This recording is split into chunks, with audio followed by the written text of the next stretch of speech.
Hi, here we are. We are getting ready for our Chapter 3 test tomorrow. So let's go through these problems. And on the first part, it says you can actually use a calculator to solve these. I'm actually just going to solve them algebraically. That way, if you know how to use a calculator, great. If you don't, here's just a couple of extra practice problems on how to factor, either using the AC method or just factoring or square roots. So as I look at this first problem, x squared minus 6x plus 5, the first thing I notice is there's a lead coefficient of 1, and so I want to think about, is there a way that I can factor this nice and simply? And if I look, I'm thinking, okay, I'm not even going to use the AC method. I'm going to put my x and my x. I know that it needs to multiply together to be 5 and add together to be negative 6, which means I am going to have, negative 5 and negative 1. Those two multiply together to be positive 5, add together to be negative 6. If I set each of those equal to 0, I get that x either equals 5 or x equals 1.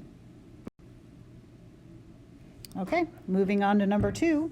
I notice I have 2x squared minus 3 equals 5x. The first thing I'm going to do is I'm going to get that set equal to 0, so I'm going to subtract 5x from both sides, which leaves me with 2x squared minus 5x minus 3 equals 0. I do not want to complete the square on this one because I have a lead coefficient of 2 and my middle term is odd. 2 x's in that regard that I would not want to do. So I'm going to use the AC method, and I need to think, okay, I need it to multiply to be negative 6, add to be negative 5. Which means if I need to have a negative 6, my signs have to be opposite, which means if I use 1 and 6 or 2 and 3, my signs have to be opposite. So I would need to have a negative 6 and a positive 1, which means I can break apart that negative 5 in the middle to 2x squared minus 6x plus 1x. That's how I got that negative 5 minus 3 equals 0. And then I'm going to group these.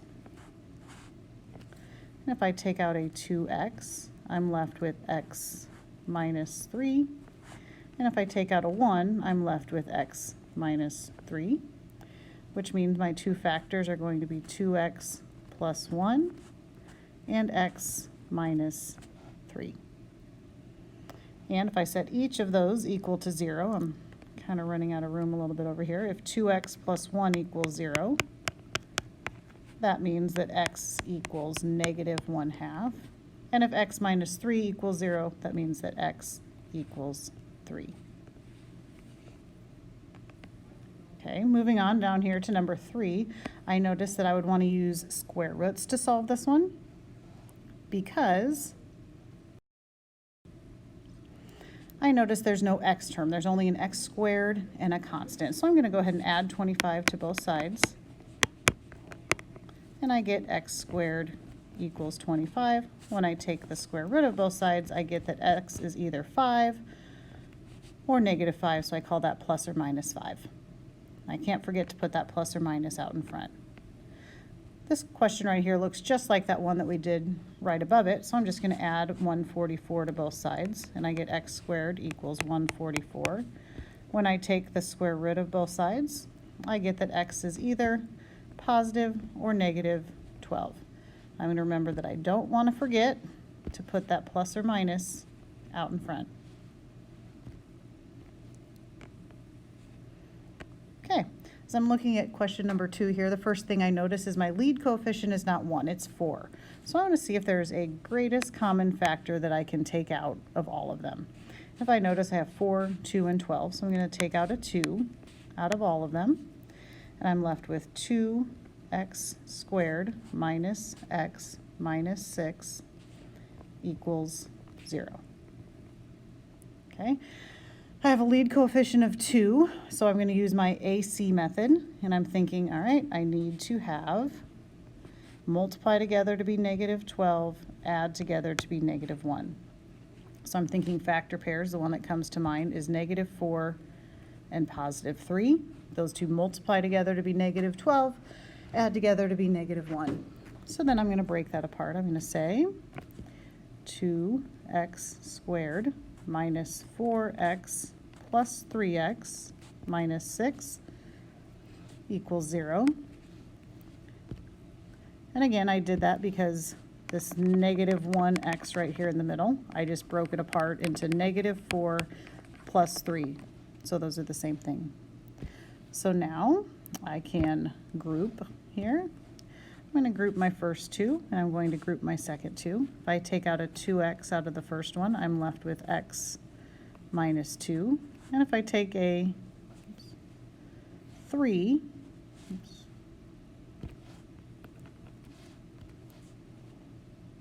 positive 3 out of the other one, I get x minus 2. Again, the ones that I have in common are one of my factors, x minus 2, and then 2x plus 3. When I set them each equal to 0, I get that x is either positive 2 or x is negative 3 halves. All right, moving on. This one, all it has is a squared term and a number on the other side, which means I am going to just take the square root of both sides, and I get that x plus 8 is either equal to positive 5 or negative 5. So I'd say x plus 8 is equal to 5, and x plus 8 equals negative 5, which means x is either negative 3 or negative 13. Okay, this is one where you're gonna have to think about finding the zeros because it's not already set equal to 0. That means I'm just gonna take out that f of x and I'm gonna put in 0. So I'm gonna have 0 equals 9x squared plus 1. Just like when we solve an algebraic equation, we wanna get the x term all by itself. So I'm gonna subtract 1 from both sides. And I get negative 1 equals 9x squared. If I divide by 9 on each side, I get that x squared equals negative 1/9. When I take the square root of both sides, first thing I notice is there's a negative under the square root, so I'm going to take out the I. So when I think about how I can break this apart, I'm going to take the negative out with an I, and then I can break it apart into the square root of 1 on top and the square root of 9 on the bottom. Square root of 1 is just 1, and the square root of 9 is 3, so I'd have 1/3 times I. All right, here we have 2x squared plus 7x minus 4. Again, we're going to need to use the AC method here. So I am going to think about my a times c is negative 8. My b in the middle is 7. So I need to think about what multiplies together to be negative 8 and adds together to be 7, positive 7. So I know I need to use positive 8 and negative 1. So I'm just going to break that apart into 2x squared plus 8x minus 1x minus 4 equals 0. When I group those, I group my first two and I group my second two, I would take out a 2x and I'm left with x plus 4. And then on my second one, they're both negative and I need to end up with an x plus 4, so I need to take out a negative 1.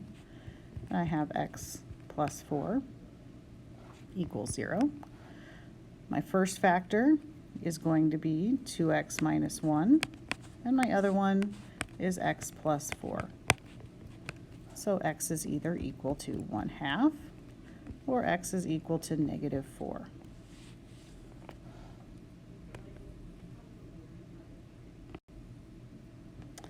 All right, now we're going to look at some completing the square questions. And first things first, I know when I'm completing the square, I want to get my x squareds and x's by themselves. So I'm going to subtract 5 from both sides on here. And I get x squared plus 8x plus something, whatever goes in the box, equals negative 5 plus something. Remember, to get what goes in the box, I take half of my middle term. So I'm going to take half of 8, which is 4, and square it, which is going to be 4 squared. So I'm going to add 16 to both sides. The reason I do that is so I can write this as a perfect square. So I have x. If this right here is positive, then that means that this is going to be positive, and this, let's see here, is 16, which means this number that goes in here is the square root of that. So I'm going to have x plus 4 equals negative 5 plus 16 is 11. When I take the square root of both sides, I get x plus 4 equals plus or minus the square root of 11. Then I need to get x all by itself, so I'm going to subtract 4 from both sides. And I get x is equal to negative 4 plus or minus the square root of 11. Okay, I'm going to do the same process here again. So we're going to have x squared minus 12x plus something equals negative 10 plus something. That something again is half of 12, which is 6. 6 squared is 36. So I'm going to add 36 to both sides. And I get, in parentheses, I have x. This time it's going to be minus because this sign here is a minus, so that carries down. 6, that's the square root of 36, equals 26. I just need to take the square root of both sides. And I get x minus 6 equals the square root of 26. And I can't forget that plus or minus out in front. If I add 6 to both sides, I get that x equals 6 plus or minus the square root of 26.